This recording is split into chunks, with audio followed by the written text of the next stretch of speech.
Hey, how's it going? Today I'm gonna go over trapping rainwater. This is a Leetcode hard problem that I see a lot of people are looking at. And this problem, we're supposed to find the amount of water we can contain within some sort of height matrix. So in this example, we have this case here, which we have 2, 1, 0, 1, 3, and then within that window we can store 4 units of water. And say I was asked this question in a interview, I would probably be taken aback because I wasn't be sure how to really approach it. But I guess what I would initially try to think of is how would I solve it without thinking of time complexity or any of that stuff. So I would start from, let's see, maybe the zero index. And anytime we find a value that's greater than zero, we have a possibility of storing water. So then I can iterate through, check the height, and see if it is less than our height at the left side. And then, yeah, so we'll have this case where we find another block where we can't store any more water, and this is higher than our previous. Then I would know that we could store one. And then if we come into this next section, let's say we go about it in the backwards order. So say I find a 3 of height of 3, then I'll come into this next part, and then I find that it's a 1. So then I could potentially store 2 units of water here, but I would probably use another for loop to find where we have another height that where it keeps increasing, um, and if it comes to a point where it decreases, then we know that we have the next like window that we could look at. And so once you have that point, you could check the units in between by getting the minimum of the 2 heights on this side and this side.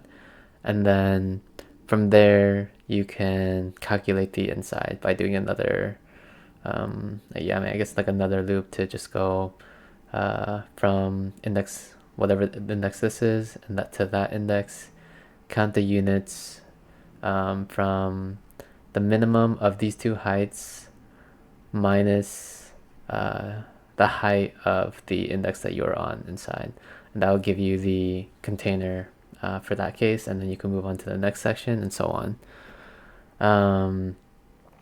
So like with that, you notice that we want to keep track of the heights, and then the ones that matter to us the most initially are the outer ones. So like we would have the keep track of heights left and right side, and use the minimum of those to determine.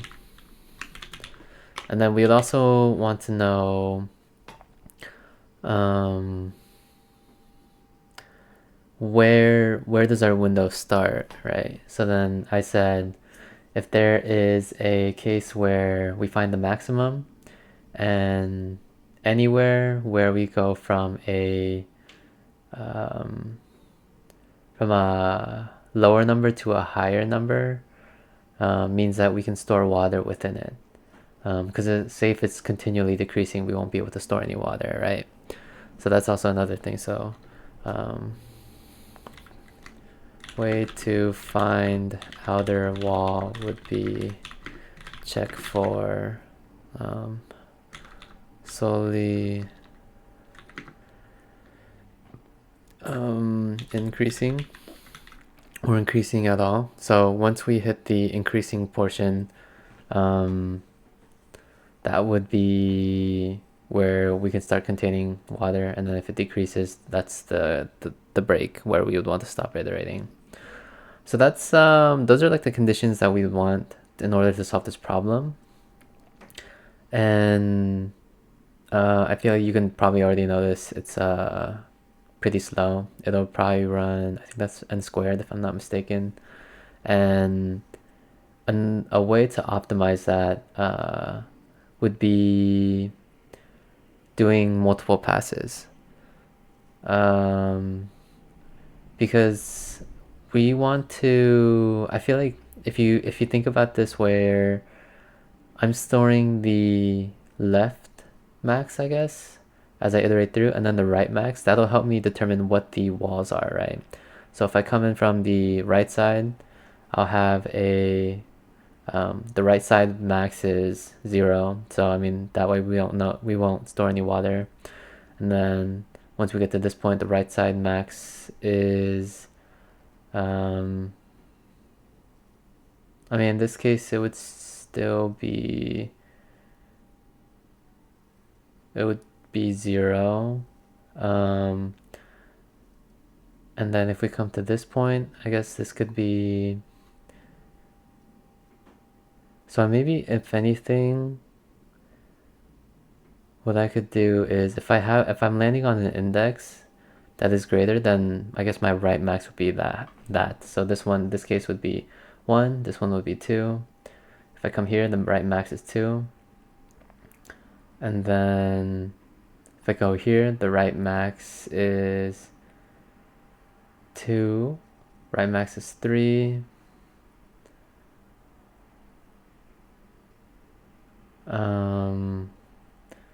This one would be 1, and so forth. And then say we come in from the left side, I would have, let me write this down actually. So let's do, I would have a 1, 2, 2,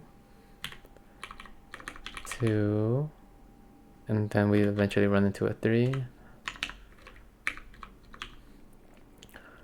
And from that then on, we would essentially have the 3 all the way through. And then say I was doing it for from the left side.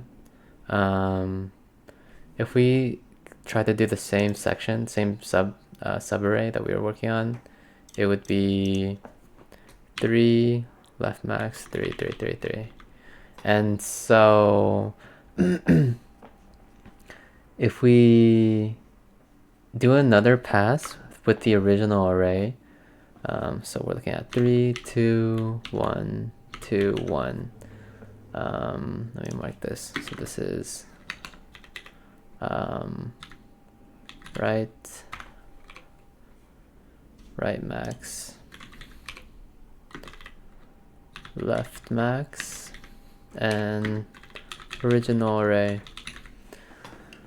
So if I'm looking at these values again, or if I'm trying to calculate, the max water we can store here is going to be 0. Since we're going to get the minimum of the right and left maxes, which is 3, and then we're going to subtract the original array 3.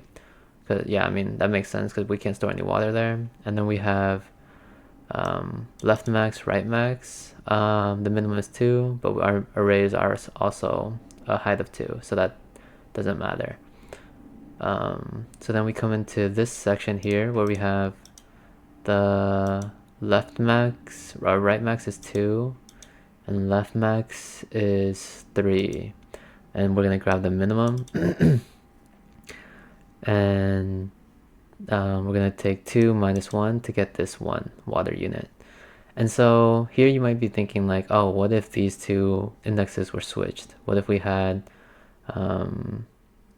the right max be like this, for example?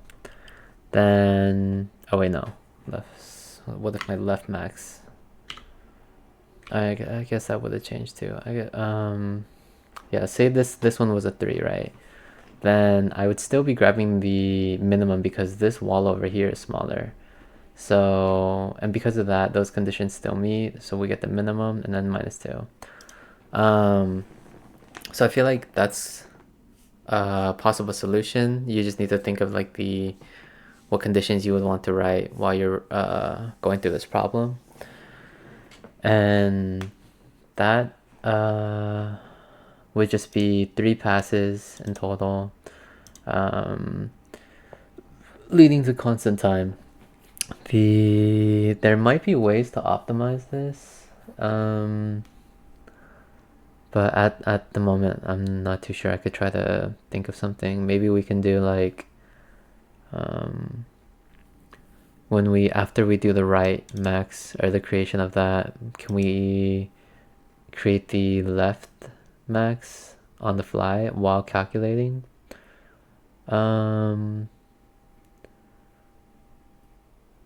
I possibly. So let's see. If I was here, I had a 3. Left max is 3. Then I come into here to 2. But left max is still 3, so we're gonna still have that. Yeah, so I guess I could do this in 2 passes. But I mean, this is just more of like a way to indicate like what this step, what the 3 steps are to solve this problem, and then you can try to optimize it however you think. So like in a way,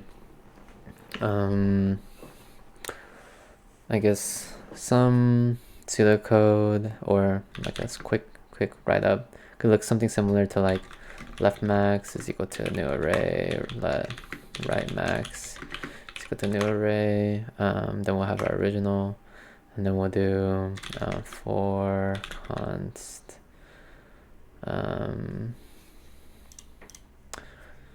let's see, new array. This way I can populate it on the fly. Length.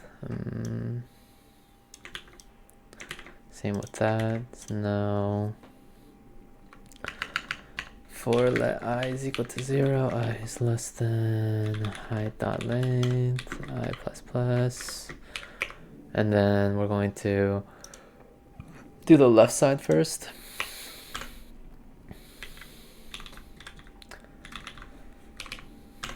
And we'll let's see, max equal 0. That's fine. So at height of 0 will be if I guess we could just do left max of I is going to equal math dot max of max and height index I. So that'll set that, but we also need to make sure we're updating our max. So if anything, why don't we do this so we don't have to duplicate the extra logic. It's also good to think about like how you can simplify your code, because I was about to put this on to call the same method twice, which isn't really a good practice. It's good to simplify your logic. So then this here would be left max I is now equal to max, and so this will go through. First iteration would be 0. I mean, we have 0 and a max of 0 and 0 is 0. So then we'll come into this side. We'll do the max 1.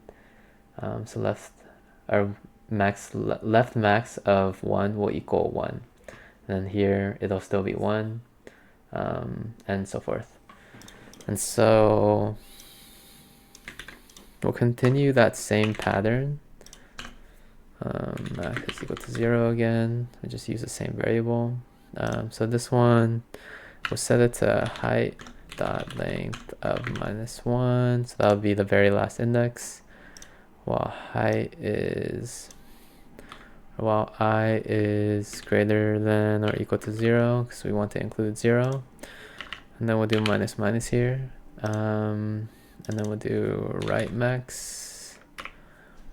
And I think that should do it. So we'll start at the very end. And while I is greater than or equal to 0, we're going to do max height of here, which would be 1. So we'll do right max of the last index is 1, and then this case will be 2, and then every case after will be looking at the 3.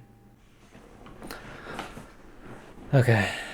All right. I doubted myself for a second there, so I had to look at the solution, but yeah, I think it's the pressure of recording kind of got to me. But yeah, continuing on. So after we store those two maxes, I'm going to iterate through the original array to find what our numbers are going to look like. So we'll do height.length over here. And so now with the left and right, we're going to do, we need to store the result as we go through, right? So we'll have 0, and then we'll do res plus equals math.min of left max index I and right max index I. So this will get the maximums of the left and right from a certain index. So in this case, it would be 2 and then a 3. So then math.minimum of that will be equal to 2 for this case. And we'll do